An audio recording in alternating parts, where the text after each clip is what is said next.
There we go. That'd be good. First question I want to ask you is because you brought it up in your remarks tonight. You mentioned you need to reach out to Republicans and independents. Yeah. And as you know, the 4th District has a lot of registered Republicans and even more registered independents. Actually, secondly, more registered independents and Democrats.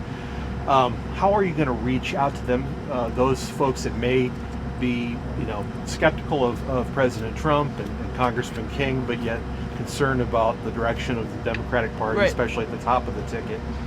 Well, I think one of the things we talk about a lot is focus on Iowa's 4th District's needs, and there's a lot of things.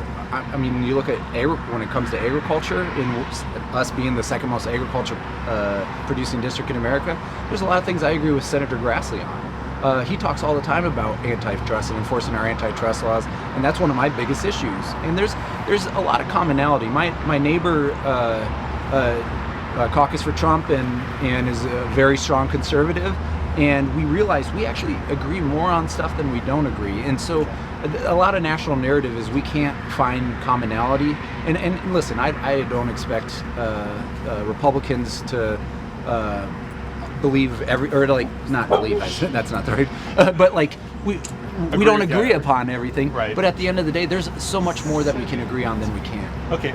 Are there areas that you can think of where, especially if you happen to win and the Democrats still hold the majority, some of these bills that are getting passed in the House don't have a prayer in the Senate because they're far left. Right. Or the Senate isn't willing to listen to them too. Well, that's true. Yeah. But somebody might say, okay, I might see your position, say, on abortion, right? And we disagree, but do you believe, for instance, that we should be taxpayer funding of abortion, or are you supportive of the Green New Deal? Yeah. They might be asking questions like this. Where would you push back against Pelosi? Well, that's a loaded, huge question there. Yeah. One of the reasons I decided to run is because there's this thing where like people are like, oh, you're a moderate Democrat, you're a progressive Democrat, and I feel like the rural Democrat is being missed, and I feel like that's such an important thing, and it Harkin's my hero, and I just feel like that voice is missing in a lot of this. Right now, the Democratic Party is becoming a more coastal party, or not more coastal, but it's very coastal, very urban. And that's why, I feel like a voice, especially in a voice where in the 4th District, on listening to people and where they're at, and that's a huge thing that we're trying to be. You look at the renewable fuel standard being abused. Mm-hmm. If that's a Democrat at the top that's doing that, damn right I'm attacking that. Whoever the nominee is, or I'm sorry, whoever the president is, because that's hurting my district. And for King right now not to be more of a leader after 18 years, that's one of my biggest frustrations with him, is that we got 55,000 farmers according to the USDA in the 4th District, and we got our backs against the wall. There's so many things we can do for this district. Sorry. No problem. I just want to ask you a coronavirus question. Oh, yeah. Since that's kind of a big burning thing going on right now. Let's see. CNBC reported that President Trump pitched a 0% payroll tax for the rest of the year to Senate Republicans as an economic stimulus to help with the impact of the coronavirus. Yeah. What are your thoughts on that, and what do you think should be done to help? Well, that's a little question. I haven't seen exactly what everything that's going to be proposed in that. Right. I mean, this is something that we should be prepared for as a nation. I mean, it's not a shocker that there's an epidemic happening. My mom worked as a public health director. The CDC has prepared for this for a long time, but for us not to be prepared in leadership level, I think that's a little misguided or a little unfortunate. We need. I don't know what the correct answers are right now for where we need to be going immediately. A lot of this is wait and see right now. We don't know if a lot of things are getting canceled. It looks like things are going on the up and up with this stuff. But I think ultimately one thing we do need is some sort of universal health care. Right. Okay. Because do you support Medicare for all? I support universal health care, and I don't know what it would look like. I think there's going to be steps to get there.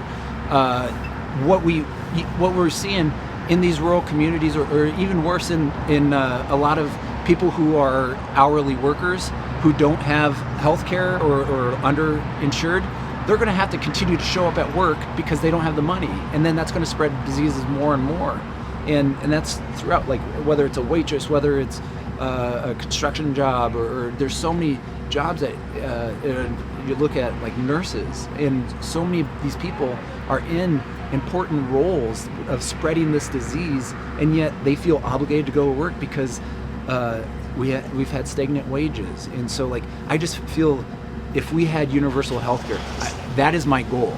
Whether it looks like Medicare for all or something else, I don't know. But what, and I think it's going to take steps to get there. As a nation, I don't think we're there quite yet. But if we had, whether it's a robust public option or that should be our goal. Right. As far as canceling events, Biden and Sanders both announced they're going to cancel campaign events. Yeah. I guess, at what point do you think you might, Iowa, what point would we get to in Iowa where you felt like that's something you need to do? Well, I mean, I'm not going to pretend that I have thousands of people coming to my events. Right. True. But tonight, I had a family friend of mine who comes to all my events, who lives just south of here. She has a granddaughter who has cystic fibrosis. Okay. And so she's like, I have to take care of her next weekend. I'm not going to, she's restricting herself right now. And so, I mean, that's where we're at right now. We don't, I mean, there's so much unknown. Yeah. And it's just, I mean, it's, that's it. I don't know what's going to happen. In the meantime, just wash your hands and elbow bumps, right? If anything, that's going to be good for public health in the future. But yeah, like for the first time, I didn't take communion out of the cup on Sunday. Yeah. Because, and like I've always been it, and I've always been somebody who's like, oh no, don't worry. Even during cold and flu season, I'll do it. But for the first time ever, I passed on the wine. Okay. So.